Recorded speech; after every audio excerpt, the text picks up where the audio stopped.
Bonjour à tous, j'espère que vous allez bien, je suis ravi de vous retrouver aujourd'hui pour une nouvelle vidéo et en très bonne compagnie. Je vous retrouve avec Victoria. Excellente compagnie. Bonjour à tous. Du coup, je vous retrouve aujourd'hui avec Victoria qui est aussi sur tous les réseaux. Je n'arriverai jamais à prononcer ton pseudo. You can hurt it. Et du coup, on se retrouve pour une vidéo dans laquelle on va vous raconter des anecdotes qui sont en lien avec Harry Potter ou pas, et l'autre va devoir deviner si les anecdotes sont vraies ou fausses. Non mais je préfère préciser quand même que malgré ma tenue, je suis une pouf souffle, donc je ne mens jamais. J'ai fait exprès pour que dans le cadre, ça se trouve on va pas le voir du coup parce que ça va être croppé, je veux un gros plan de moi-même, sachant que c'est moi-même qui vais faire le montage, pour montrer qu'il y a le pouf souffle ici. Le but de cette vidéo, ça reprend des formats de YouTube qui datent de super longtemps mais que j'avais adoré faire, qui étaient les One, Choose, Two Lies. Genre en gros tu racontes deux anecdotes fausses et il y en a une vraie et l'autre personne doit deviner, et ça reprend aussi un petit peu un truc qui avait été fait avec McFly et Carlito récemment sur les concours d'anecdotes, et il n'y a absolument rien à gagner et rien à perdre. Voilà. Et bah du coup ça sert à rien, je m'en vais.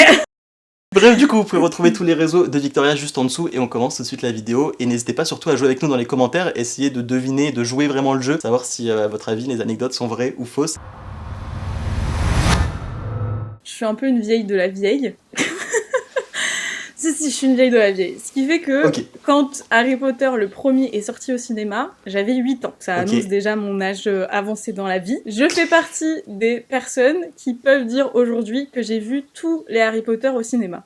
Depuis le premier jusqu'au dernier. Est-ce que c'est vrai ou est-ce que c'est faux? Est-ce que j'ai vu tous les Harry Potter au cinéma depuis le premier jusqu'au dernier, sachant que j'avais 8 ans? Ou est-ce que c'est faux? Mais le premier, c'est vrai que t'es allé le voir. Bah peut-être, ça fait partie de l'anecdote, si ça se trouve, ou pas. Si tu les as tous vus, t'as forcément du coup vu le premier qui est sorti en 2001. Donc, t'avais 8 ans en 2001. Ouais. À chaque fois, t'es allé les voir accompagné ou seul? Non, j'ai été avec ma maman quand même. Tout le temps? Ouais, à chaque fois. Bah, j'ai toujours vécu avec ma mère et à chaque fois on y allait ensemble. C'était un peu notre petit truc, tu sais. Ouais, moi je dirais que c'est vrai. Pourquoi tu serais pas allé? Et bah c'est faux. J'en ai vu aucun au cinéma. Parce qu'on allait... Il y a trop de pubs.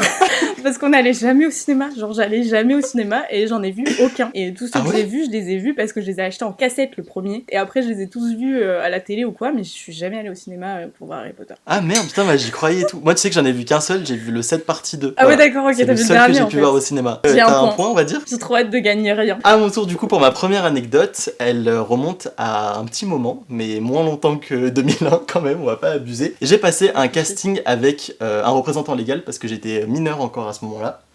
C'était en fin 2016. Avec quel âge? Fin 2016, j'avais 16 ans. Je suis de la fin d'année. Donc c'était en fin 2016. C'était un premier casting pour un tournage qui avait lieu en 2017 et qui était tout simplement le tournage des Animaux Fantastiques 2, Les Crimes de Grindelwald. Et en gros, ce casting, quand on m'a contacté, on m'a dit de venir faire ce casting en anglais, un texte que j'ai appris par cœur en anglais, sans savoir le rôle que c'était. C'était pas un rôle important ou quoi que ce soit, c'était un petit rôle en anglais qui nécessitait du coup de l'anglais, et l'agence de casting m'a contacté pour ça, et pour l'occasion, je t'ai quand même retrouvé le casting, le truc que j'ai appris, la fiche de script que j'ai gardée dans mes documents, qui est le petit truc que j'avais à apprendre. En gros, c'était 3 répliques différentes, dont une, c'est un petit paragraphe. Genre, c'est pas un monologue, mais c'est un tout petit truc. Et genre, mon estimation d'apparition dans les Animaux Fantastiques 2, c'était 15 secondes à tout péter.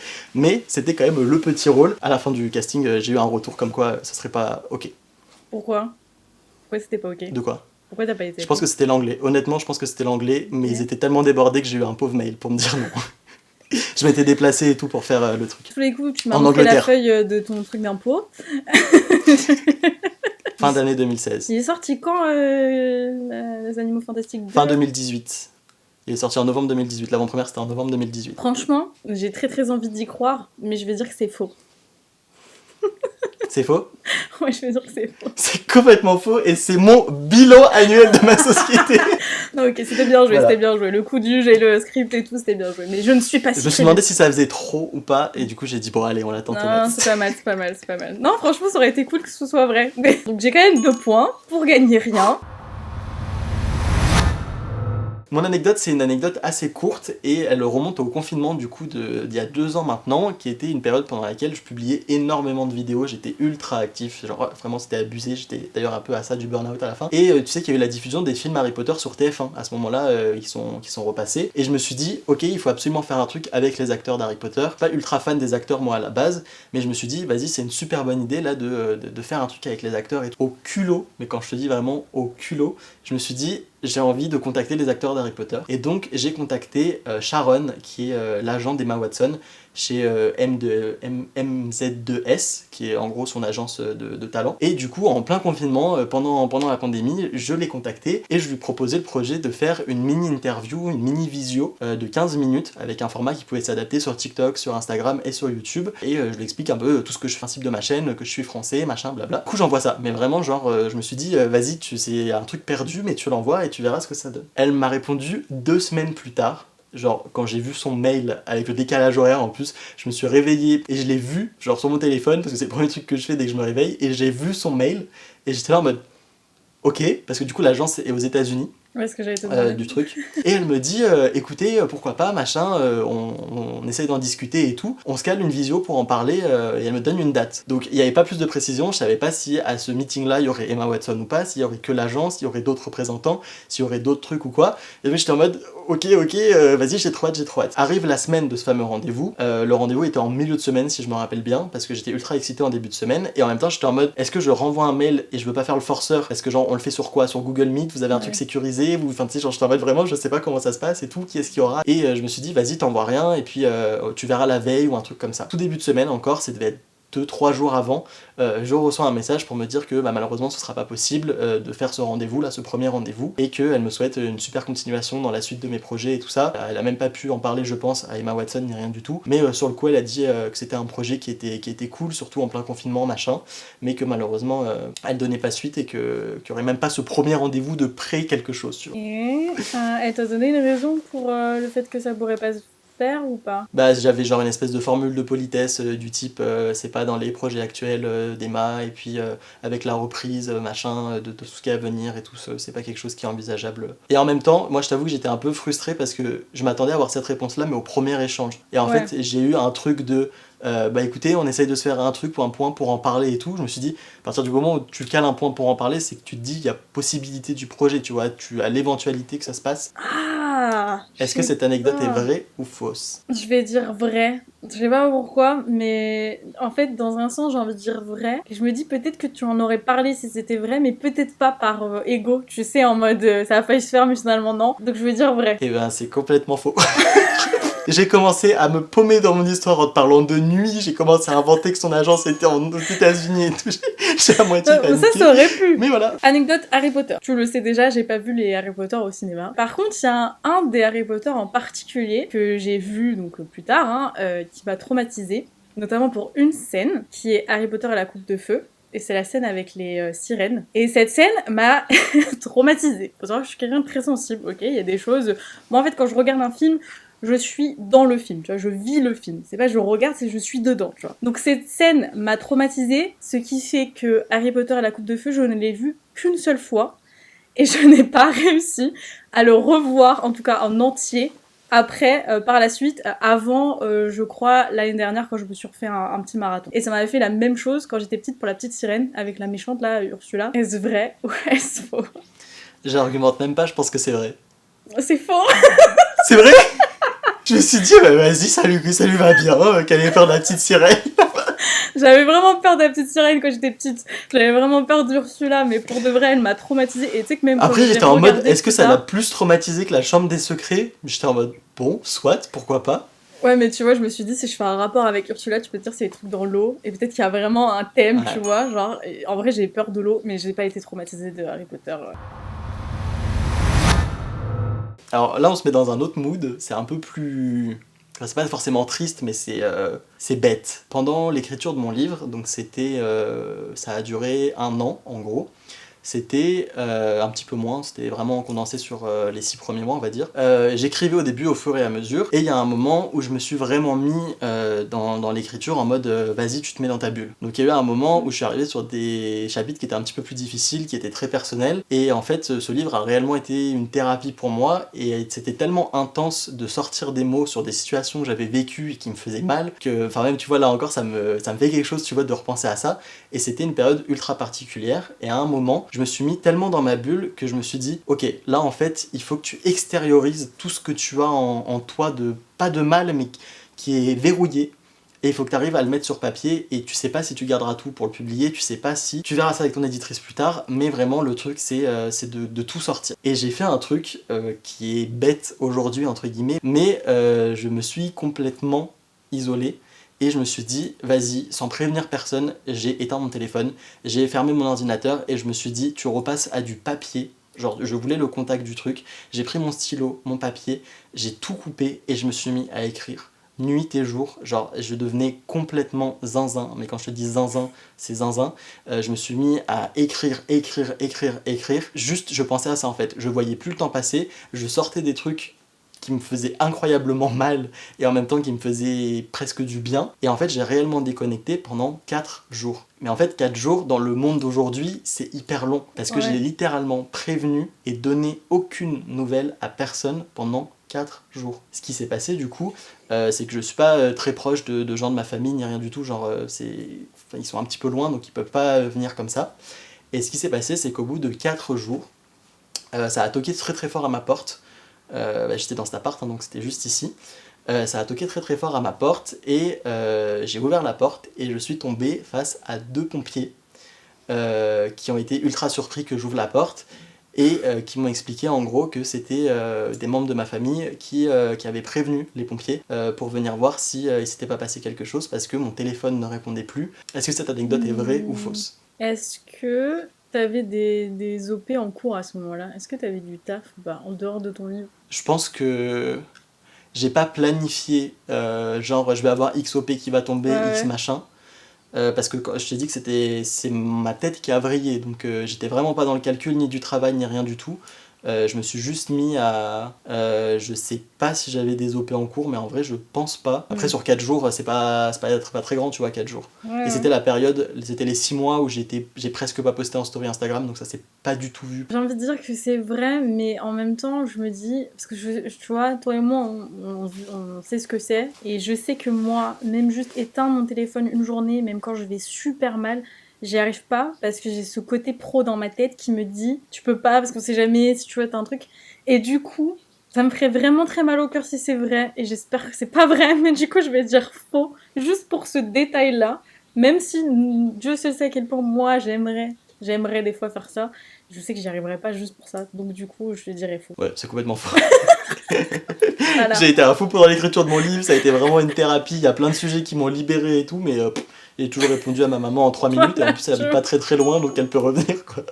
Et mon père aussi, enfin mes parents, tout le monde, donc non. Prochaine anecdote, du coup, c'est un truc que j'ai, je crois qu'il y a très très peu de gens qui sont au courant, et c'est vraiment, voilà, j'en parle pas vraiment, tu vois. Donc quand j'étais plus jeune, j'écrivais beaucoup de textes de chansons et tout, et je téléchargeais des instrumentales sur YouTube, tu vois, à l'ancienne, et j'enregistrais des musiques comme ça chez moi, dans ma chambre. Et puis un jour, je me suis dit, Victoria, c'était l'époque des skyblogs. Donc je me suis créé un Skyblog musique. Et du coup, sur ce Skyblog musique, j'avais mis une des chansons que j'avais écrites et tout à l'époque, puis j'avais enregistré sur Audacity, sur une qualité vraiment incroyable. Et un jour, il y a un mec qui me contacte sur Facebook et qui me dit franchement, Victoria, j'aime beaucoup ce que tu fais. J'ai écrit un texte de rap et j'aimerais bien que toi, t'écris un texte dessus et que tu chantes dessus avec moi. Et j'étais là, ah ouais, trop cool, trop bien. T'avais quel âge ? J'étais au collège. Je pourrais même pas dire quel âge j'avais exactement, mais j'étais jeune. Et il me dit, si tu veux, tu viens chez moi, sur Paris, et on enregistre la chanson ensemble chez moi. Et moi, du coup, j'y suis allée. J'ai écrit un texte, et je suis allée chez lui. J'y suis restée 2 jours. Et pendant 2 jours, j'ai enregistré la musique et tout dans son studio chez lui. Son studio, il était dans sa chambre. Je suis rentrée chez moi. La musique est sortie, je l'ai mise sur mon Skyblog musique, et après il y avait pas mal de gens qui les écoutaient, il y a quelqu'un qui a mis cette musique sur YouTube, et aujourd'hui je crois qu'elle existe encore, et qu'elle a genre, je sais pas, 300 000 vues. Et tu chantes dedans ? Ouais, je chante. Toi t'as 12 ans et demi, tu vas chez un gars de 25 piges pour enregistrer une chanson et devenir Miley Cyrus ? J'ai pas donné son âge. Il avait quel âge ? Il était plus vieux que moi, ouais. Il avait genre, je crois, 18 ans, un truc comme ça. Ta mère elle a accepté que t'ailles là-bas ? Ma mère a accepté, ouais. Je pense que cette anecdote est fausse, mais j'espère que le Skyblog est vrai. Tout est absolument vrai. Tout est vrai du début jusqu'à la fin, je te jure que c'est vrai. Je te jure que c'est vrai. T'es allée chez un inconnu? Et donc, c'est mon esprit qui... Moi, je suis quelqu'un de très sage, très carré. Par contre, des fois, quand j'ai envie de faire un truc, je pense pas, je suis inconsciente. Après, attention, ma mère était en contact avec ses parents, elle lui avait parlé, etc. Elle avait tout, l'adresse, le numéro, etc. Je suis pas partie en mode... tu vois, on se parlait quand même depuis quelques semaines. Bon, c'était quand même très inconscient. Pour moi, aujourd'hui, j'en ai un peu honte, mais c'est quand même une super fierté quand j'étais plus jeune, parce que vraiment, ça a fait un mini buzz, tu vois, à l'époque. Les dernières anecdotes que vous allez voir, on vous prévient, on va perdre la vidéo de Victoria. On a eu des petits soucis techniques, donc vous allez continuer de l'entendre. Je vais mettre une merveilleuse photo d'elle à la place. On se retrouvera à la fin pour faire le compte et le bilan du super lot qui a gagné sur cette chaîne YouTube, qui est un fort budget quand même. C'était, je sais plus l'année, c'était il y a un petit moment. J'avais été invitée par une agence de presse à un événement. Sauf que j'avais pas eu trop d'informations sur l'événement. On m'avait dit c'est pour le lancement de la marque Fenty Beauty de Rihanna et on m'avait dit mais par contre vous avez pas le droit de venir avec quelqu'un, faut venir seul et tout, donc j'étais là ok bah ça va être génial ma vie. C'était écrit dans le mail qu'il fallait pas partager l'adresse et qu'il fallait venir avec ses papiers. Qu'est-ce que c'est que ce merdier? C'est juste un event, c'est juste du make-up, qu'est-ce que tu veux qui... Voilà. Du coup, j'arrive à l'endroit et je vois plein de gardes du corps partout, tu vois, autour d'un espèce de chapiteau. T'es arrivé vraiment en mode tranquille, quoi. J'étais en jean basket et tout. Je rentre à l'intérieur et là... C'était en journée ou en soirée? C'était le soir. C'était en soirée.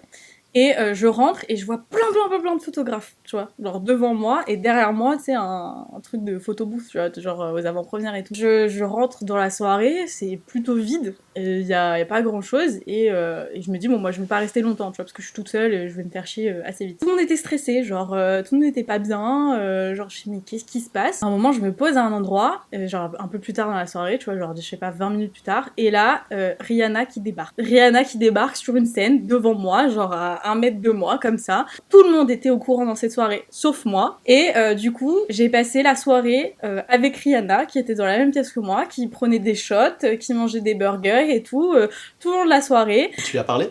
Et je lui ai pas parlé, non. Je lui ai pas parlé. Ou je dirais que cette anecdote est vraie. Ouais, elle est vraie. C'est vrai. Trop bien. C'est nul du coup que t'aies pas pu l'approcher. Non, en fait, elle a autorisé, enfin je pense que c'est pas elle, hein, je pense que c'est plus l'agence de presse, etc., qui a organisé des petits micro-meetings entre certaines influenceuses qui étaient beaucoup plus grosses que moi. C'est une anecdote Harry Potter. Okay. Et pas enfin, en lien avec Harry Potter dans l'ambiance. Je te recontextualise, on est juste avant Covid, on est en novembre 2019, part de chez moi et tout, je suis trop content parce que c'est parti pour un voyage presse avec une agence direction les studios Harry Potter. On rencontre les gens avec qui on va être et tout, moi j'étais avec une super pote à moi, donc... Franchement, trop content, le truc au top. Du coup, on prend l'Eurostar, machin, nickel. On arrive à Londres, l'agence avait organisé super bien le voyage, donc on a un espèce de minivan qui s'occupe juste de nous, on est une petite dizaine de personnes. Donc on prépare nos petites affaires, machin, on reprend le même bus qui va avoir son importance, un espèce de, ouais, un petit bus de groupe, et on se dirige vers les studios Harry Potter. On arrive au studio, on passe la journée au studio, donc la visite est incroyable, enfin ouais, comme le truc est hyper magique, on a la chance d'avoir un super guide. Plusieurs moments, je croise des abonnés dans les studios, et du coup, c'est assez ouf parce que tu te dis putain à Londres et tout et en même temps c'est les studios Harry Potter donc forcément bref. Et donc quelquefois on m'arrête dans les studios pour faire des photos et tout. Et il y a une personne, il y a un peu plus insistante, on n'avait pas les masques ni rien tu vois à l'époque. Une personne un petit peu plus insistante, hein, tu vois genre un peu intrusif ou qui suit un petit peu, qui te regarde un peu du coin de l'œil, déjà qui t'a fixé une demi-heure avant de venir te voir, enfin tu sais le truc un peu malaisant. Je sais pas, je dirais qu'elle avait 25-30 ans, un truc comme ça. Et je la recroise plusieurs fois. Les studios Harry Potter c'est quand même assez grand, même s'il y a des horaires d'entrée, en général tu recroises pas les gens parce que chacun va à son allure et tout, donc il y avait un peu une suspicion en mode est-ce qu'elle suivrait pas un peu le groupe. On continue, on arrive à la boutique, je la recroise à la boutique, genre un peu, pas caché derrière une étagère, mais genre un peu bizarre, tu vois, genre je sais pas, j'étais en mode on finit nos achats, nos machins, en plus on était à la bourre, on s'est fait engueuler, machin, bref, on arrive à tout terminer. On se retrouve avec ma pote, on est au niveau du petit camion là qui va nous ramener, on est à 1h et demie du manoir, donc est-ce qu'il y en a qui veulent passer aux toilettes avant d'y aller et tout, et il y a presque tout le groupe qui y va, et moi je reste derrière sur mon téléphone à attendre le truc, à ranger ma caméra, machin, enfin tu sais, genre en mode non j'ai pas envie d'aller aux toilettes, laissez-moi tranquille, je suis allé pendant, tu vois. Je suis sur mon téléphone et je sens une présence qui me fixe. Je lève la tête, je vois cette personne qui arrive vers moi, mais genre en mode déter, tu vois. Genre pas en mode comme d'habitude, un peu comme ça, machin, et elle s'approche vers moi. Quand je te dis s'approche, genre vite, tu vois, ton cerveau il a pas le temps de calculer, elle me serre dans ses bras comme ça, et elle me fait un bisou. Genre je tourne la tête comme ça, et elle me fait un bisou là. Mais genre, elle aurait pu m'embrasser la meuf. Hein. Moi, je suis choqué, donc genre, je bouge pas, je dis rien, je crie pas. Enfin, ça, tout le monde revient, je raconte ça à ma pote forcément qui était là. On n'a jamais eu de suite et de nouvelles de ce qui s'est passé. Est-ce que cette anecdote est vraie ou fausse? Franchement, je vais dire vrai parce que j'ai très envie que ce soit vrai, ce serait très drôle. Très gênant. Même si honnêtement, moi j'aurais fait une syncope. Franchement, je pense qu'il y a des gens qui sont capables de faire ce genre de choses, du coup je serais pas étonnée, je dirais que c'est vrai. C'est faux! Ah, punaise! T'as vraiment fait les studios et tout, c'était trop bien. Et j'ai vraiment croisé des abonnés dans les studios, ça c'était trop chouette. Mais ça a pas du tout dégénéré. Ça aurait pu, ceci dit. Bon, et bah écoute, je crois que si on fait le compte, t'as 7 et j'ai 3. Tu as gagné vraiment beaucoup de vide. Oui! Mais en tout cas, j'ai appris beaucoup de choses sur toi, Victoria. En vrai, je t'avoue, je trouve ça trop cool. J'adore ce concept. Je trouve ça ultra drôle d'essayer de deviner selon les trucs et tout. Genre, j'adore. En tout cas, merci beaucoup d'avoir regardé cette vidéo. Merci à toi, Victoria, pour ta présence sur cette petite chaîne YouTube sur laquelle on a appris à bien te connaître. Surtout sur tes intentions. En tout cas, on vous embrasse très fort. On vous dit à très vite pour de prochaines vidéos. Et d'ailleurs, ce sera des vidéos de Londres. J'ai très hâte de vous partager ça. Moi, je vous dis à très vite et prenez soin de vous. Ciao, ciao. Ciao.